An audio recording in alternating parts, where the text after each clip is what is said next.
right, so next up, we have a talk by Agustin Borgna on HUGR, which is a quantum classical intermediate representation. So, piggybacking a bit from the previous talk, we've seen that the quantum computers of the future are kind of developing new capabilities. We are seeing new things that we can do with the computers that weren't possible before. So this talk is a bit about the new software stack we've been developing at Quantinuum to address these kind of devices. I will mainly focus on the AR, the intermediate representation we used throughout all the projects in Quantinuum with these new capabilities. All this project is the work of a lot of people. I think there's like 6 of us here in the room. If you see any Quantinuum people, you can ask. But there's also more people in Cambridge and all throughout the world that have been contributing to this. Yeah. So let's start by thinking about how the traditional way to think about quantum programs. That's normally a quantum circuit. You have some register, some number of qubits at the beginning, and some bits, and that's all you have. And then you start applying some gates in sequential order. Normally, for this, you can describe them in QASM, which is just a list of gates. There's some frameworks on top of that, like PyTicket, Qiskit, and so on. But they mostly all help you describe this sequential list of gates that at the end, when you send to the machine, that's using that restricted set of gates, maybe just for the machine, but normally you are limited on what you can describe. Also, some gates, at some point in the first description, you may have some parametric angles, maybe for some rotation or whatever.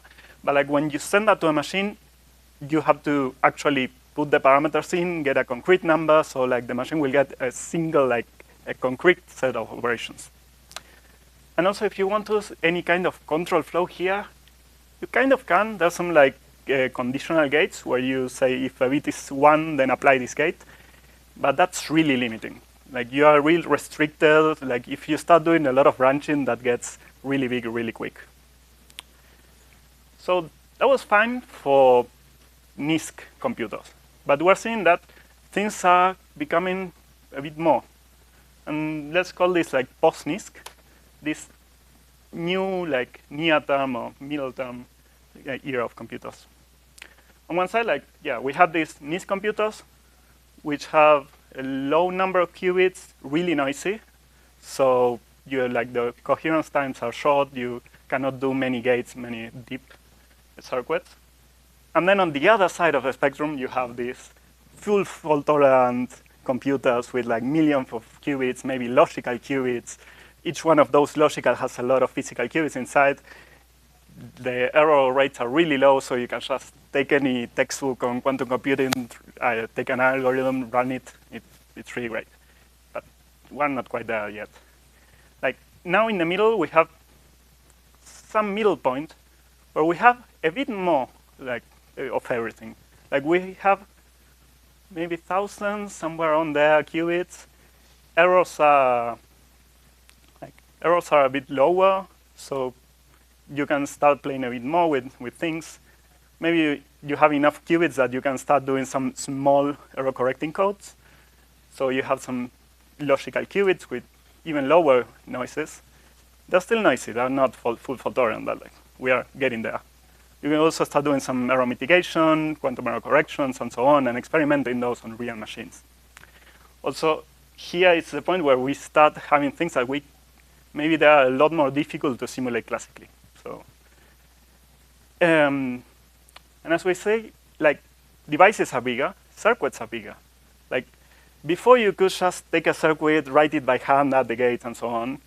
But that's getting harder. If you have thousands of qubits, if you want to program that as a quantum circuit, you don't really want to write it as a person. You want a machine to do that. Also, we are doing different algorithms. Maybe now you are doing error correction. You need a magic state factory. And that's not you can write a quantum circuit for that. But there's some retrying there and classical logic and loops and so on. It's like maybe we need something more than quantum circuits. Also, you may take not only just like the factories, but you may have some generic heterogeneous computing, some HPC on the side running classical computation at the same time as you're running quantum things. So in general, all this move to full fault tolerance, all this move to like heterogeneous computing requires a bit to look into the classical computing side at the same time as you're doing your quantum. There's some programs that have developed a bit into this. Again, the previous talk did a good job like showing like why and how. Here's just like some illustrative examples, but we have like Q#, Silk, Guppy, which is a Pythonic language you'll see at the last talk today. What they have in common is like they let you do a bit more generic things. Like they let you maybe do ifs or loops or something like that. They give you more abstraction power. Like if you have abstraction, you can do more easily discovery of things. Like the next generation of theorists and developers, if they have this extra abstraction, they will be able to play better with the research they are doing. They will see things without like getting mangled into the nitty-gritty of gate level and so on. You can do a lot more there. So if we're thinking about what's an IR for this, what's an intermediate representation? We want to be able to, again, these things are getting bigger, so we don't really care about users being able, like just a person, researcher being able to write this. For that, you have the higher level languages. We want this to be machine friendly. Things are bigger, so they are more complex to optimize. That means we need the machine to be efficient. We need optimizability, like being able to look into that and do things quick and efficient. We also want that to be expressible. We don't really want to be locked into a set of gates for a specific machine or so on. We want to be able to express more, also like add classical loops maybe, or classical flow, or things like that. Maybe I really have a nice result on poly-exponentials. I want to be able to express that there and optimize it there. And then at some point, I go lower into qubits and so on. Our answer for that at Quantinuum is like the hierarchical unified graph representation, which is an IR where we try to be able to respond to all those points before. At the base level, this is similar to what we've been doing before. We can represent circuits as a data flow graph. That is where you have some nodes and the edges carry the data between them. This is similar to what we did to represent just quantum circuits. In this example, you have some gates, like rotations, which have a number of inputs and outputs. So here you can see a qubit input, qubit output. And they're connected with edges. But specifically, the edges have a type. We have information on them. So this is enough to represent some quantum circuits and so on, but we want to do a bit more. For example, say, hey, now I want to do floats, like classical data there. Here I have a program that takes a qubit and two floats, adds them, and then uses them as a parameter. And this is reasonable. Like I have the classical computation, and I also have the quantum gates. And if you see there, I'm using the result of that addition of a float as a parameter on multiple gates. We're kind of copying that data, which is fine. It's classical data. The thing is, like, you don't really want to do that with qubits. And that's where the type system comes in. We can express linearity of types. So we can say, hey, a qubit is a quantum thing. I don't want to clone it. I don't want to drop it without being explicit about it. So qubit, I can say it's a linear type.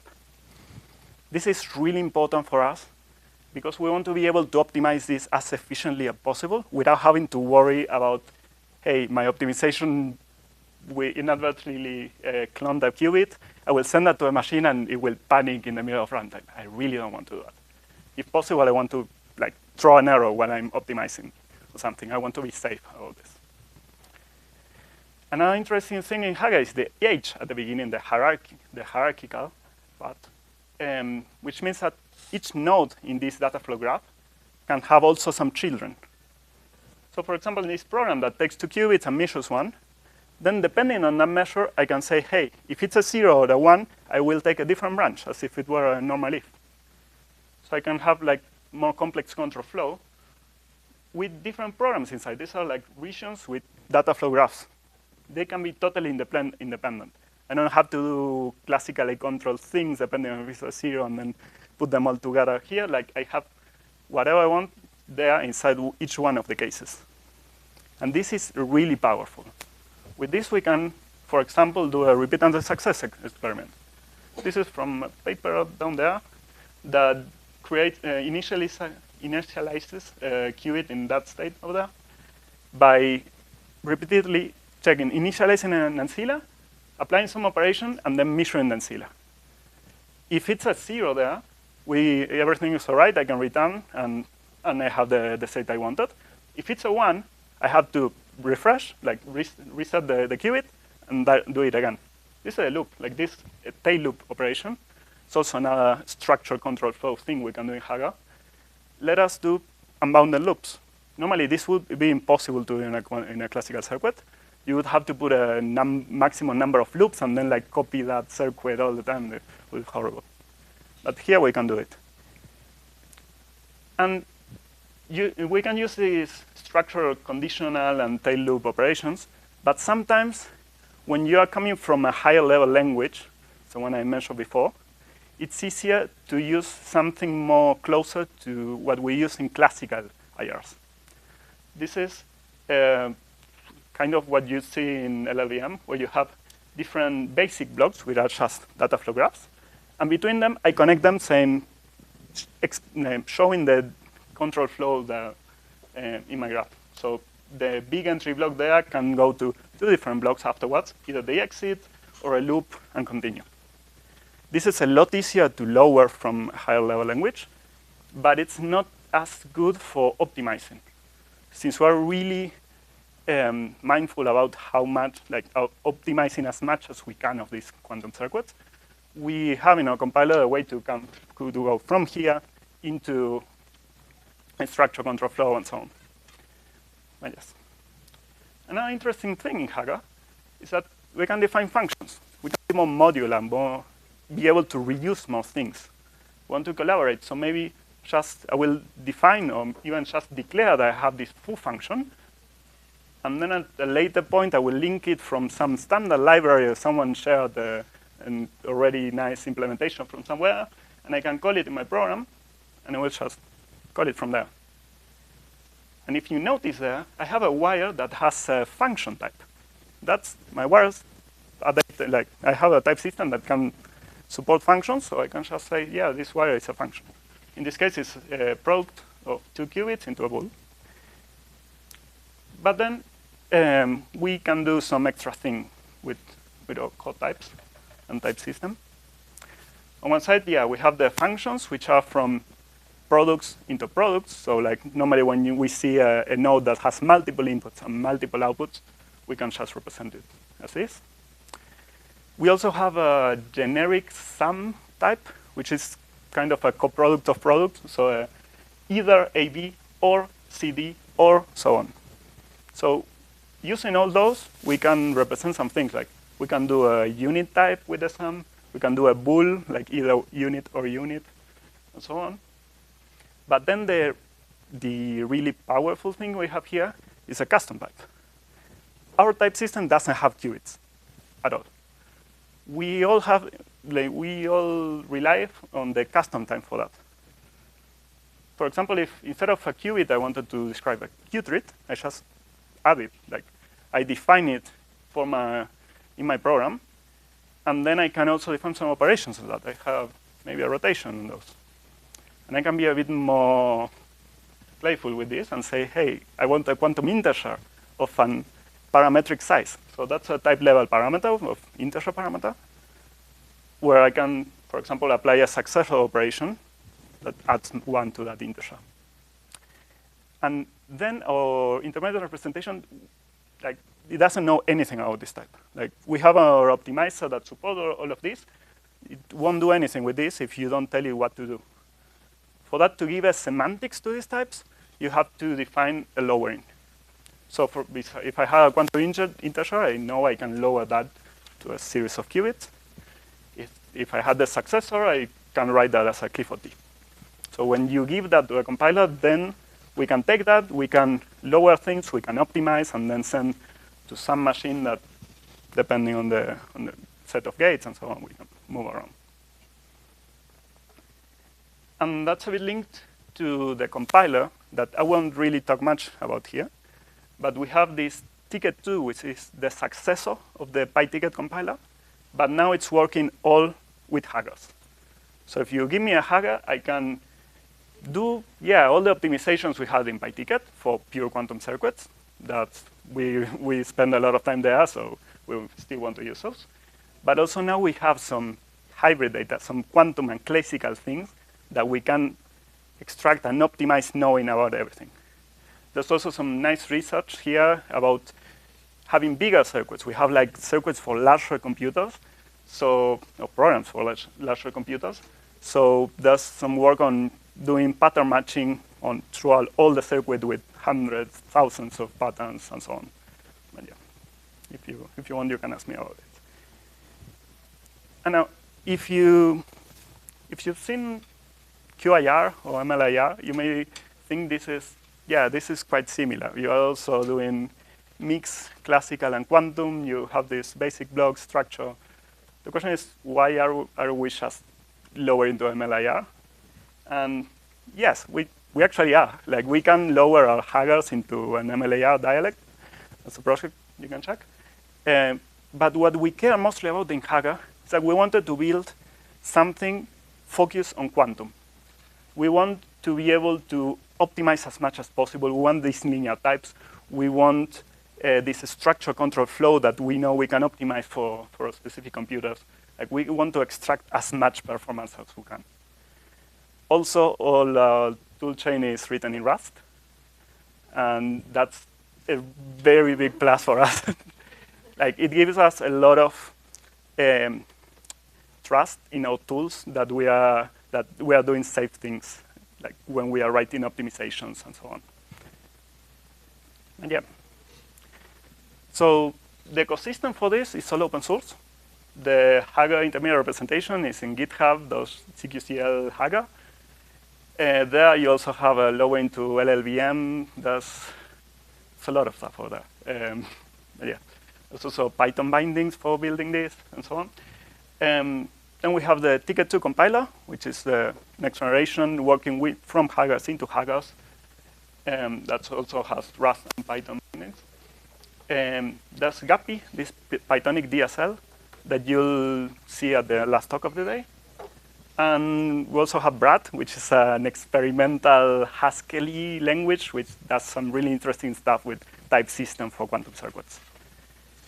And yeah, I think I will leave it there. If you take any point from this talk, it's like quantum circuits are quite restrictive for what the machines of the future will be.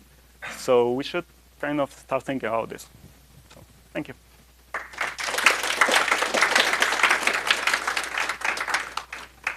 Thank you so much.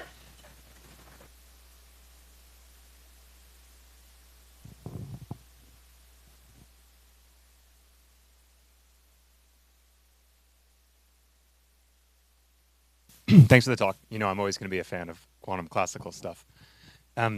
But I wonder, do you have a view on how you want to take into account the timing hierarchies? About like where you do the classical processing that limits. So the idea of HUGRs with this hierarchical structure is that you may divide things that you want to run in the computer, things that you want to run before. It really depends on what's your runtime like. So HUGR is multi-target. It's not only for our computer, it's not only for one computer, it's not only for, so we want to be able to represent everything. Then there's other projects that work on the lower levels that take into account, like, where will things run and where, but yeah. Do you think that should be something that you can have, like, some, like, pragmas or something at the IR level, or do you just want to, like, leave it completely to other tools?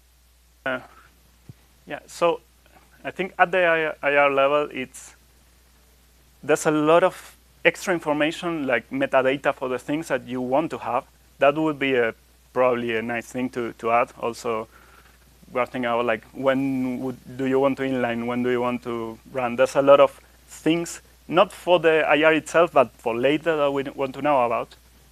Yeah, the main thing here is like we want to be able to support that. And yes. Thank you.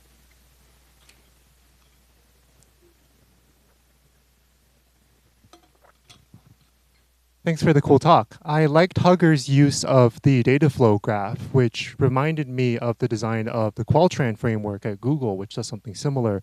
Now, one issue we ran into when designing Qualtran's type system is that quantum algorithms often interpret quantum registers in an abstraction-breaking way. For example, in Shor's algorithm, you might have an integer register, but when you do the phase estimation, that integer gets broken down into individual bits again. And then you lose the abstraction of an integer when you have to work with like 32 bits once more. Is that an issue you've encountered? Do you have any thoughts on how we might overcome it? Yes. So we have a standard library for HUGRs where we define list, like unbounded list and like fixed length arrays. And the main problem we have there is like we can have linear types all around for when we're working with qubits. We can have linear types when we're working with arrays. But as soon as you start like indexing that you have to like, yeah, dissolve your, like deconstruct your array and like maybe dynamically access, because now we have classical data, so you start dynamically access. At some point you kind of lose the linearity assurance you had. But we try to keep those as much as possible. Yeah, there's sometimes you have to use escape hatch, but like, yeah. Maybe one more quick question.